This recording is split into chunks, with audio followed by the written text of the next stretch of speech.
that is not a God thing. That is a sacrament that Christians do.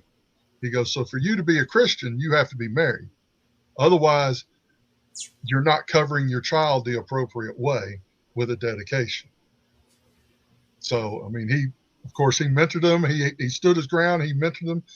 He did marry them. Eventually, they started coming to church. But the point is after they got married and started living right, he dedicated the baby before they started being regular attenders to church. But the point is he got the background and was like, no, I cannot do it if you're not married, because that sacrament isn't going to hold any ground because you don't have a covenant with God, is what he I, was saying. I'd like to encourage anybody to watch the Dr. Vernon Johns story. It's a great movie with James Earl Jones in it. The Dr. Vernon Johns story. He was the pastor of Dexter Street Baptist before Martin Luther King came in. They had kicked him out of the church.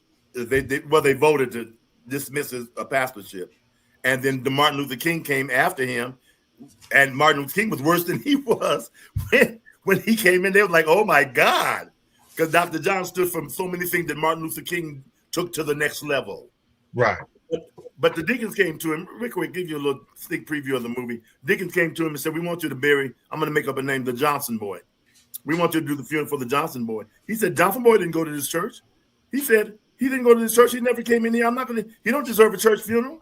He said, he didn't come no church. They said, we want you to do it because of his parents is in good standing. He looked at him and said, you want me to do it because his parents give a lot of money. And the head deacon looked at him and said, like you preachers say, money answers all things. So Dr. John looked at him, man. You know, like only James Earl Jones can. You give that over, like, oh, okay, I'll do it. Okay. Pastor Whitmore, what did he preach? That was the shortest eulogy I think I've ever heard in life. He got up and he said, the Johnson boy, he said, went around town daring somebody to cut his throat. He said, somebody finally obliged him. He lived like a dog and died like one.